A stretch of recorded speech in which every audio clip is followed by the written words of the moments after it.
लोग जिन पार्टियों को परिवारवादी, भ्रष्टाचारी, देश का भट्टा बिठाने वाली, उन्हीं के नेताओं को यहां बुलाकर अपने धोबी घाट में साफ कर देते हैं वॉशिंग मशीन हाँ, में। वो कर सकते हैं सर। अच्छा, वो कर सकते आप हैं। जिसको बोलो हम उसको साफ कर सकते हैं। जिसको ये एक हरियाणवी लोग एक पैनल में जब सारे हों, इतनी साफ गोई तभी आ सकती है। अनिल आर्य यहां पर ये तो सीधा कह रहे हैं कि भाई माल ज्यादा बिक रहा है, लोग आ रहे हैं, विनेबिलिटी फैक्टर है। कहां आप घर वाले बाहर वाले, अंतर कलह भीतर घात की बात कर रहे हैं बीजेपी को लेकर? संदीप जी, दिल बहलाने के लिए गाली भी एक ख्याल अच्छा है। दरअसल रमन मलिक जो आज बात कर रहे हैं, मैं इनको बहुत अरसे से जानता हूँ, कई बार डिबेट्स में साथ बैठते हैं, लेकिन इनकी जो बॉडी लैंग्वेज है और जो इनके शब्दों की प्रस्तुति है, चयन है, वो ऐसा लगता है कि बड़ा डिमोटिवेट होकर बोल रहे हैं। 2014 में जब भाजपा सत्ता में आई हरियाणा के अंदर, तो इन्होंने जो इनका कैडर था, उस कैडर के बेस पे पार्टी सत्ता में आई। लेकिन इन्होंने क्या किया कि 2014 के बाद से वो कैडर धीरे धीरे अपने से दूर भगाना शुरू कर दिया, और अफसरों पर और जो इम्पोर्टेंट पॉलिटिशियंस है, नेता हैं, उनके दम पे सरकार चलाई। ना अपने वर्कर की पूछी, ना विधायक की पूछी, ना किसी और की पूछी। आप एक चीज देखिए, अगर 2014 के बाद ये अपने कैडर को स्ट्रॉन्ग करते, तो क्या इनको आज इम्पोर्टेड लोगों की जरूरत पड़ती? बजाय कैडर को मजबूत करने के, इन्होंने कैडर को काट छाट कर दिया। जिस बात की बात वो कह रहे थे रमन मलिक, तो वर्टिकल स्प्लिट नहीं हुआ, आपने कैडर को स्प्लिट कर दिया। पार्टी की छोड़िए, आप आपका कितना कैडर आपसे खुश है, कितने पार्टी के वर्कर आपके साथ जुड़े हुए हैं, कितने लोग ऐसे हैं कि जो चाहते हैं कि भाजपा जीते। और दूसरी बात ये भी देखिए कि वो संघ जिस आरएसएस के बूते आज आप यहाँ खड़े हुए हो, लोकसभा चुनाव में जेपी नड्डा ने कह दिया कि हमें जरूरत नहीं है, और लोकसभा चुनाव में हमने देखा कि जो संघ का जो वर्कर था, जो संघ का स्वयंसेवक था, वो साथ नहीं था। इस बार भी मजबूरी में, जब विधानसभा चुनाव की तैयारी शुरू हुई हरियाणा की, एक बैठक संघ के लोगों के साथ फरीदाबाद में की गई, और वहां ये रखा गया कि हम संघ के लोगों को साथ लेंगे। बाद में भी ऐसा नहीं हुआ। बाद के दिनों में मेरी जो जानकारी है, धर्मेंद्र प्रताप के घर एक मीटिंग हुई, जिसमें संघ के जो प्रांत संचालक है वो थे, क्षेत्रीय संचालक थे पवन जिंदल जी, और प्रांत प्रचारक थे। उनको एक लिस्ट दी गई कि ये हम बीजेपी की टिकट इन लोगों को दे रहे हैं। तो बड़ा स्पष्ट कहा गया कि ये आप तय कर चुके हैं, खट्टर साहब ने भेजी है, अगर ऐसा है तो फाइल को बंद कर दीजिए। मतलब संघ को भी बड़े लास्ट मोमेंट पे इन्होंने राजी करने के लिए एक आध सीट दी गई है। ये तो ठीक मुझे है। लगता ये है, एक मिनट, अनिल अनिल आर्य जी, बीजेपी की तो अपनी दिक्कतें हैं, पर दरअसल यहां पर ये मुझे समझाइए, एक हफ्ते जो ये बातचीत का ड्रामा चला कांग्रेस और आम आदमी पार्टी के बीच में, और शीर्ष जी नेतृत्व इन्वॉल्व, भाई राहुल गांधी ने अपनी मन की बात कह दी कि निर्देश नहीं दे रहा हूं, पर देखिए अरविंद केजरीवाल भी चाह रहे थे, मेरे पास कंफर्म्ड इंफॉर्मेशन है। उसके बावजूद ये गठबंधन ना हो पाना, मतलब बीजेपी को कुछ भी कर ले, विपक्ष कोई ना कोई मौका दे रहा है, एक रास्ता दे रहा है, एक ब्रीदिंग स्पेस दे रहा है क्या, जहां देने की कोई बिल्कुल जरूरत दे नहीं रहा है थी? संदीप जी, बिल्कुल दे रहा है। आप देखिए आज की डेट में, आज जो स्थिति में, आज की बात कर रहा हूँ, 2 दिन बाद की बात नहीं कर रहा हूँ।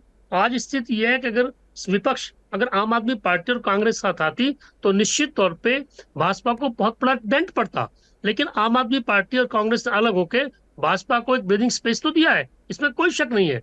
आम आदमी पार्टी से गठबंधन ना हो, इस बात को लेकर भूपेंद्र सिंह हुड्डा और रणदीप सुरजेवाला दोनों खुल के खिलाफ थे। लेकिन चूंकि राहुल का निर्देश था, राहुल गांधी का, तो बात की इन्होंने। लेकिन जो बात आप कह रहे थे कि 7 सीट और 10 सीट की बात, वो बात आज तक, अब आजकल आजकल चलती रही, नहीं हो पाई।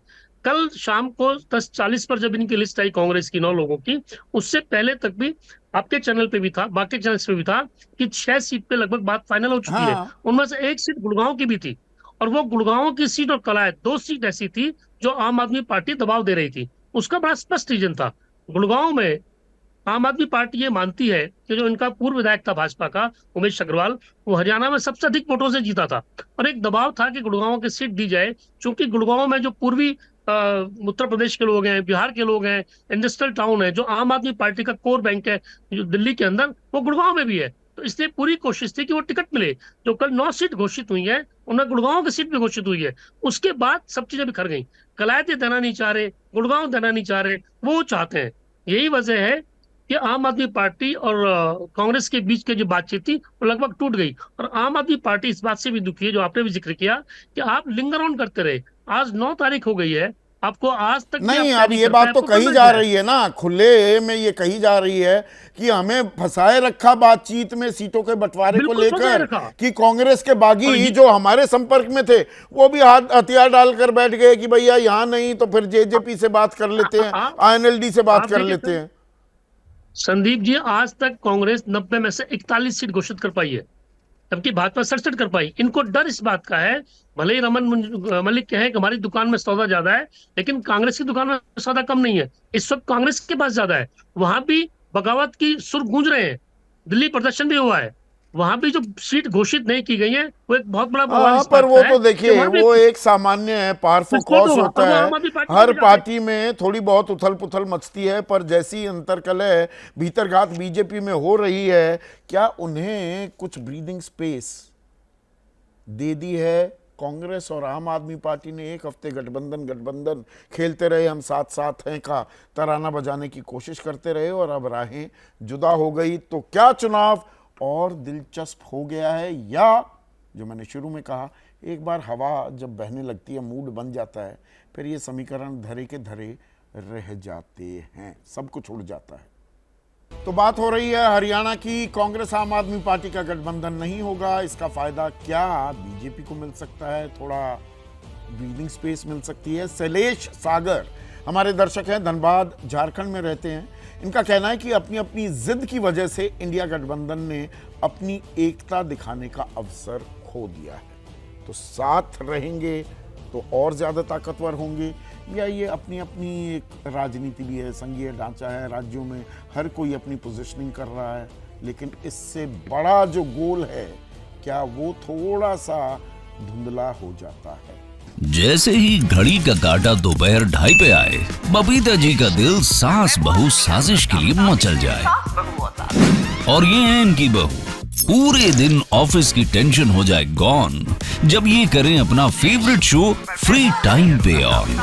इनकी तरह आप भी देखिए अपना फेवरेट शो अपने टाइम पर और डाउनलोड कीजिए एबीपी लाइव ऐप अपने स्मार्ट टीवी पर।